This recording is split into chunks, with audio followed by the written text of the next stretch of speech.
Assalamualaikum warahmatullahi wabarakatuh. Selamat datang di BBC Budiono Pintar Channel. Jangan lupa tekan tombol like, tulis komentar yang santun, dan subscribe agar selalu mendapat notifikasi tayangan baru dari kami. Terima kasih.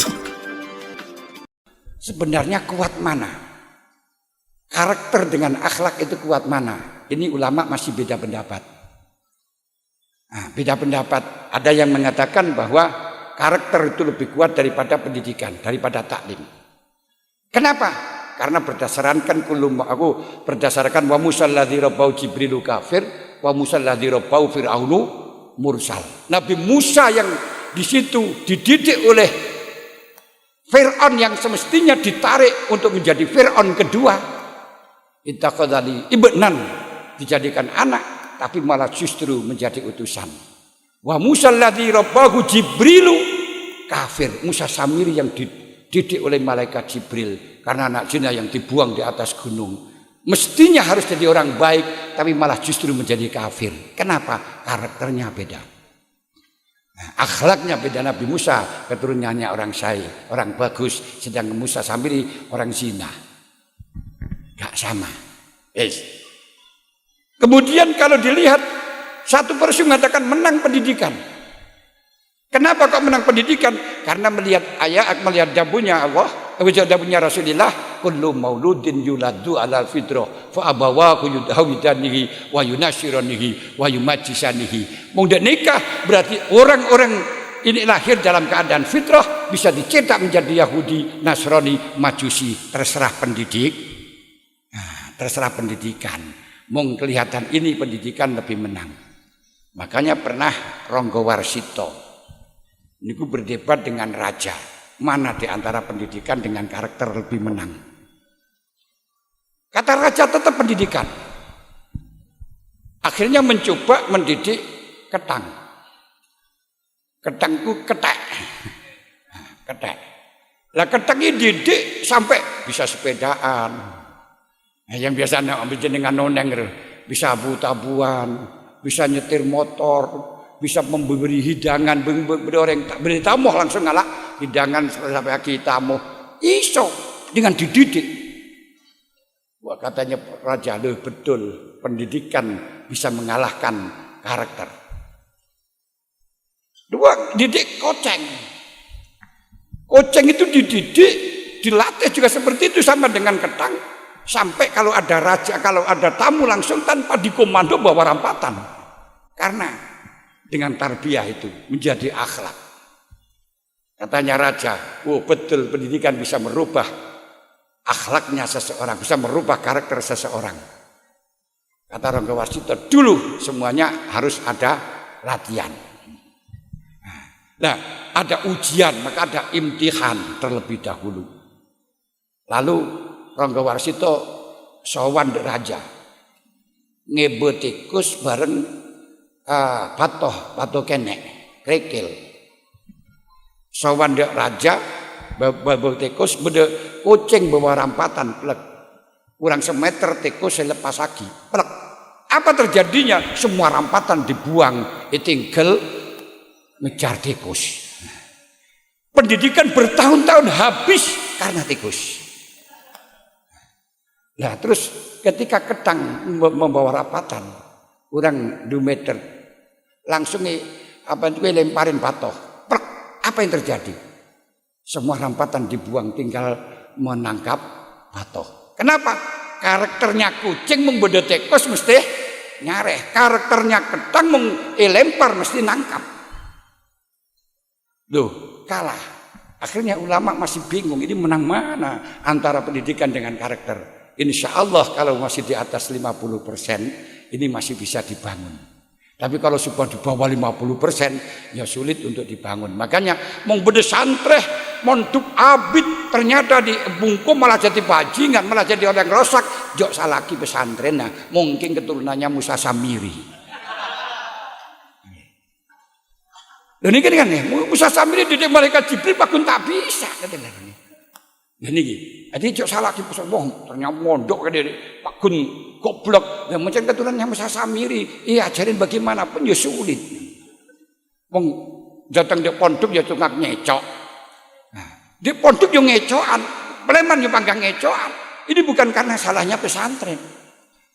Tapi jangan sampai anak yang semacam itu terus diusir. Kalau Lirboyo waktu dulu Mbak Yai Maksum Jawari, orang yang semacam itu gak boleh diusir. Makanya saya juga saya teruskan semacam itu. Ya terus terang kemarin itu ya santri di tempat saya itu juga ada yang mencuri ten desa nih. Waduh. Hanya satu sebenarnya terus ngajak santri yang ada di dalam akhirnya anak 3 mencuri. Ya walaupun harus pondok harus ngijoli. Terus salah guru-gurunya gimana Kiai ini? Dikeluarkan enggak? Jangan dikeluarkan. Karena kalau dikeluarkan ini nanti di rumah malah justru bergabung dengan geng-geng, jadinya apa? Kamu berdosa. Pancen pondok tempatnya bengkel. Tempatnya dandani. Orang yang semacam itu kita dekati dengan komunikasi di bawah sadar pakai al-arwah jundun mujannadah. Kita dekati dalam alamul arwah sebagaimana yang dilakukan oleh Mbak Yai Khazin. Allahumma shalli ala Muhammad. Yang ketiga, jadi untuk akhlak semacam itu. Akhlak itu yaitu mengamalkan ilmu. Diajak jamaah mengamalkan ilmu. Ketika ilmu yang diamalkan, yang diajarkan diamalkan, al-ilmu al-amaliyu al-ilmu al-amaliyu yurisu al-ilmu al-amaliyu yurisu al-ilma laduni al-amala. Ilmu sing amali kalau dilakukan, ilmu yang amali ini mengakibatkan untuk diamalkan. Zaman belajar tentang syaratnya rukunnya sholat, tahajud, fadilahnya duha dan sebagainya, ini untuk diamalkan. Wal amaliyu yurisu ilma laduni. Kalau sudah diamalkan akan mengakibatkan ilmu laduni. Lah ilmu laduni ini yurisul kasfa, akan terjadi kasf. Kasf akan menjadi ma'rifat. Nuteng riki. Allahumma shalli ala Muhammad. Nah ini harus amal karena tidak mungkin orang itu akan bisa mendapatkan hidayah tanpa dengan amaliyah, tapi hidayah yang khusus. Jadi yang dawuhnya Allah, walladzina jahadu fina lanahdiyannahum subulana. Ketiga, keistimewaan pesantren. Keistimewaan pesantren yang ketiga yaitu di pesantren itu ada istilah uswatun hasanah. Mentauladani yang baik kepada gurunya, kepada kiainya. Luar biasa. Makanya dalam meladani ini tidak hanya amal sehari-hari, sampai pekerjaan, sampai pakaiannya, cara berpakaian itu tirok-tirok. Meniru. Makanya di Lirboyo itu sering ada anak-anak yang pakaiannya kopiahnya itu dibeleskan niku. Kenapa? Karena ikut mentauladani pada Yai Marzuki Dahlan.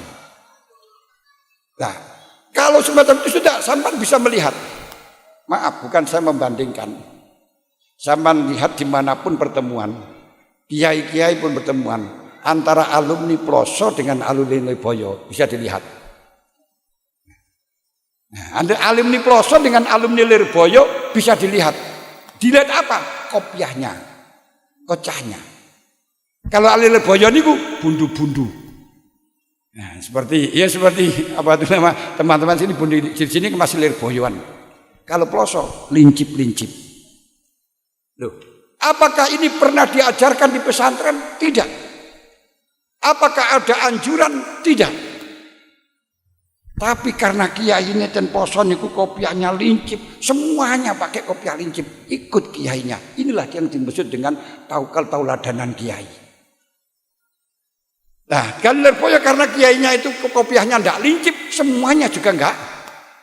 Ini satu hal yang sangat remeh gitu saja. Luar biasa, ini keistimewaan dari pesantren. Lalu yang paling pokok lagi keistimewaannya adalah pesantren itu tempat yang bersih. Orang mondok, orang ngaji ini programnya adalah yang dicanangkan adalah hidayah, bukan taklim, bukan ilmu. Ilmu lahir, karena ilmu lahir semuanya itu hanya urusan dunia. Tapi yang ditargetkan adalah hidayah. Hidayah ini adalah nur, cahaya. Makanya dari jawi Allah, afaman syaraha sadrahu lil Islam fa huwa ala nurin min rabbih. Orang bisa sadar masuk Islam, orang sadar tahajud, orang sadar mengaji, orang sadar belajar, orang sadar sedekah. Ini semuanya karena cahaya dari Allah Ta'ala. Cahaya itu sinyal. Sinyal. Nah, termasuk cahayanya pada Allah Ta'ala itu bagaimana? Ilmu Gusti Allah niku ada dua. Ada ilmu lahir, ada ilmu batin. Di pesantren semuanya itu ada. Caranya mengaji juga beda. Ilmu lahir itu apa? Ibarat gelombang, kolam. Ilmu lahir itu ilmu yang ditransfer dari luar. Mung panjenengan gadhuin gelombang supaya bode isinah, transfer aing dari sungai. Ini namanya ilmu lahir. Ilmu lahir berarti panjenengan supaya iso ngaji, ini belajar ngapalagi alfiyah, belajar apalagi belajar maknun, jerumiyah, itu ilmu lahir. Kalau ilmu batin benih nikah, yang tarbiyah tadi itu ilmu batin. Nah, ilmu batin itu enggak belum ya, senap bukan dari atas, tari dari bawah. Caranya bagaimana? Di atas itu tutup. Buang kotoran-kotoran.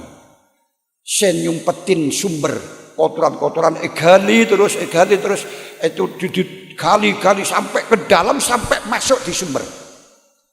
Kalau sudah keluar dari sumber, pasti airnya bening, tidak ada namanya sumber itu air kotor.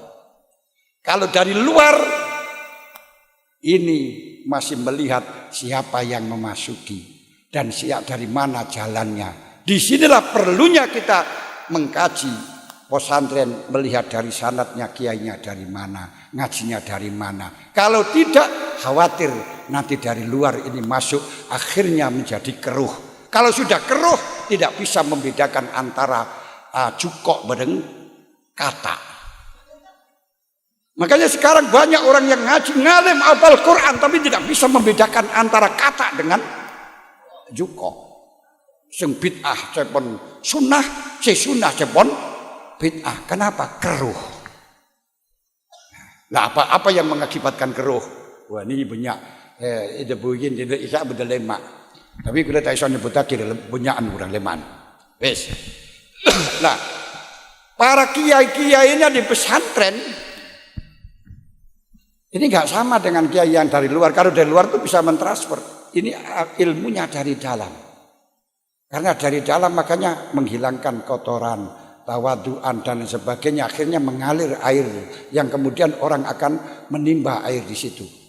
Makanya mendirikan pesantren yang semistim salaf seperti Lirboyo, seperti pondok pesantren di Nekal, Beladu ini nggak bisa dengan pondok-pondok yang lain. Pondok-pondok yang lain tidak perlu ngaji, tidak perlu ngalim, pokok punya uang, cedek dengan pemerintah, membuat sekolah, kemudian bikin pondok, bisa semacam itu. Itu dari luar. Tapi kalau yang sistem semacam ini tidak bisa. Yang sistem liberal semacam ini nggak bisa. Itu harus dari dalam.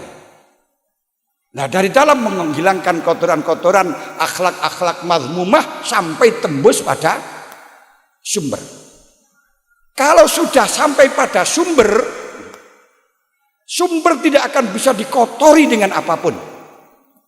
Ketika sumber masuk, aku keluar, maka apabila ada kotoran-kotoran masuk, bukan sumbernya menjadi keruh, tapi malah justru kotoran akan menjadi bersih. Teman-teman, terima kasih telah menonton video ini. Semoga bermanfaat bagi kita semuanya. Amin, amin, ya rabbal alamin. Ini kita akhiri. Wassalamualaikum warahmatullahi wabarakatuh.